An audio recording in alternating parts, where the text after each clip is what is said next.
A basketball mystery. I'll try not to dribble. Detective Taylor came to investigate a tricky case. Someone had pushed a famous basketball player down the stairs, and he ended up in a hospital right before an important game. The detective had 3 suspects. All of them were the player's teammates. Connor said he had been cleaning and checking the balls. Nathan explained he had had his lunch, several cheeseburgers and french fries. After that, he ran to the court to train. And Julian told the detective he had been getting a massage, his back hurt. Detective Taylor didn't need much time to figure out who the culprit was. Will you manage to do the same in 8 seconds?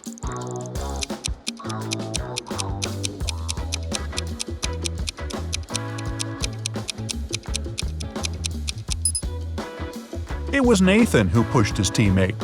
Who eats such a big lunch before training?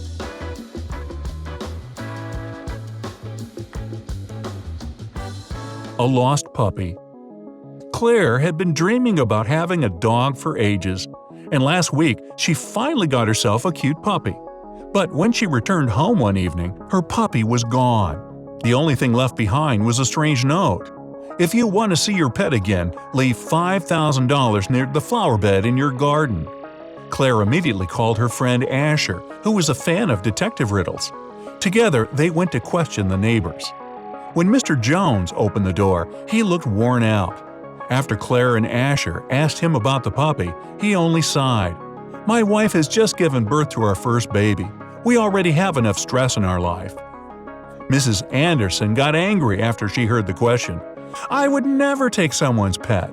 I have 3 cats and 2 dogs of my own. They're my family." Mr. Miller also didn't like the question. "I'm allergic to animals. Why would I want to come near one?" And he sneezed loudly. When the friends returned home, Asher told Claire who had taken her pooch. Can you figure it out?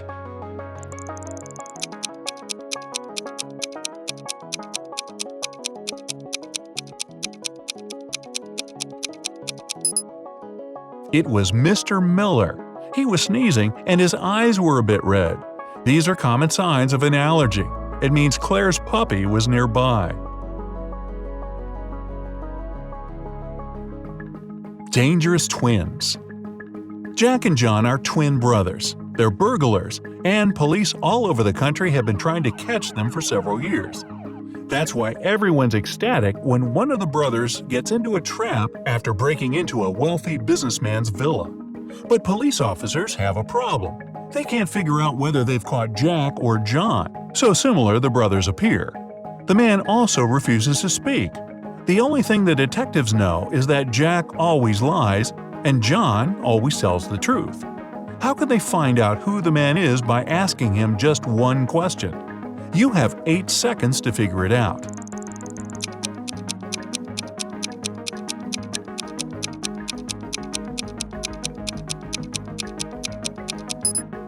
The question the police officers need to ask is, do you have a brother? If it's Jack, he'll lie and say no. And if it's John, he'll give a positive answer.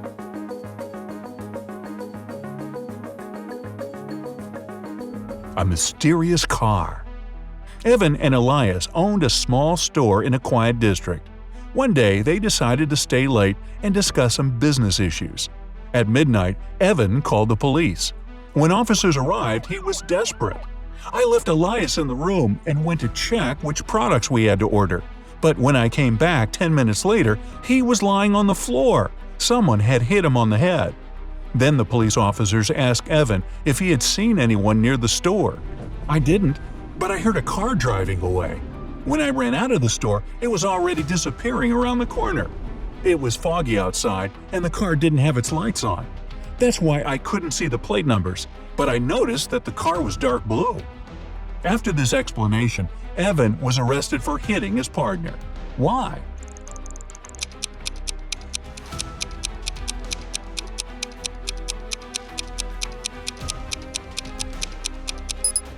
When it's foggy and dark, it's impossible to recognize the dark blue color. Which husband? Naomi's husband, Hunter, was an explorer. Well, that makes sense. He went on an expedition to Antarctica and never came back. Naomi felt something bad had happened. She gathered several friends and traveled to Antarctica to look for her husband. When the group arrived at Hunter's camp, they found it deserted. Naomi suggested separating and searching the area. The woman herself headed to the south. She had been walking for an hour or so when the snow under her feet gave way. Naomi dropped several feet down. When she came to her senses, the woman found herself in a huge hall that looked like a lab. She turned around and screamed. Right in front of her, there were 2 large blocks of ice, and inside each of them, there was her husband. The 2 men looked identical. How could the woman tell them apart? Naomi knew she was pressed for time. She had to decide, and fast. Several seconds later, she knew which man was her husband. Can you figure it out too?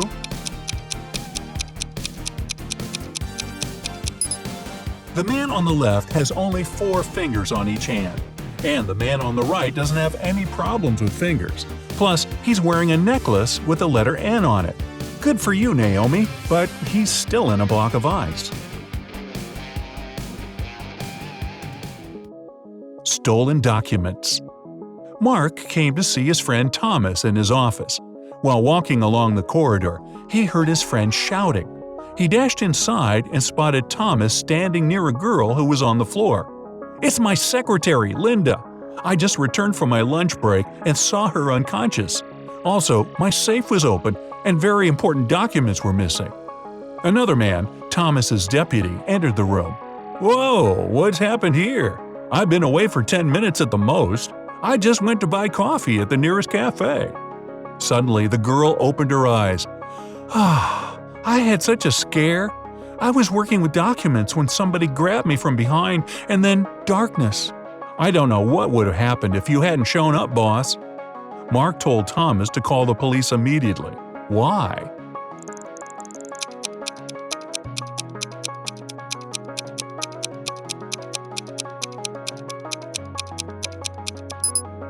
If the secretary was unconscious, how did she know it was Thomas who saved her? An unfair accusation. One day, Cooper was relaxing at home when someone rang the doorbell. When the guy opened the door, he saw 2 police officers. They told Cooper it was his neighbor who called them. "This rude guy, my neighbor Cooper, insulted me," the neighbor shouted. "I jumped into my car and tried to drive away, but he chased after me. Then he threw a stone and smashed my car window." To say Cooper was shocked was an understatement. He asked the police officers to let him make a phone call. His friend Jason, a private detective, came in no time. Together with the police officers, they went to look at the neighbor's car. After they examined it, the police arrested the neighbor, and Jason returned to assure Cooper there was nothing to worry about. So, how did they understand Cooper wasn't guilty?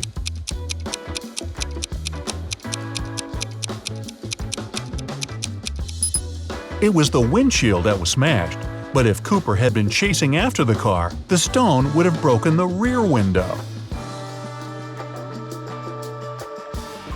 A flat tire. Robert is a smart kid.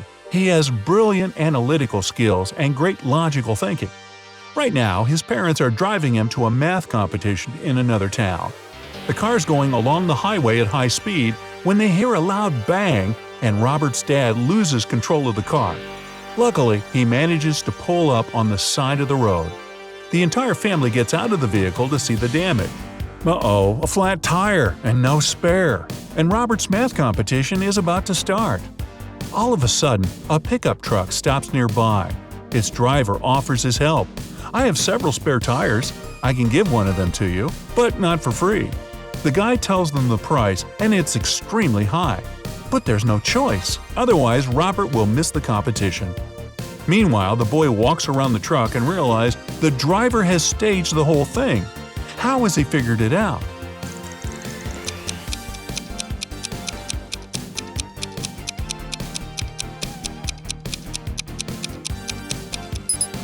The so-called spare tires inside the truck are much smaller than the truck's own ones. A wrecked car. Mr. Davis called the police. He was extremely upset.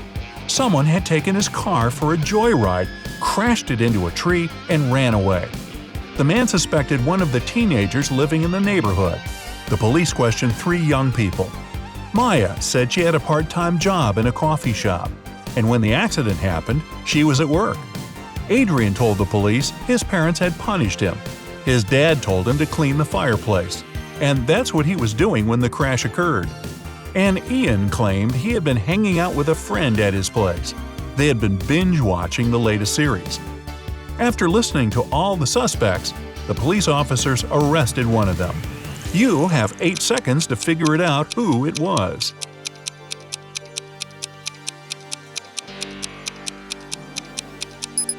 It was Adrian. His house doesn't have a chimney. It means there's no fireplace inside, and he couldn't be cleaning it.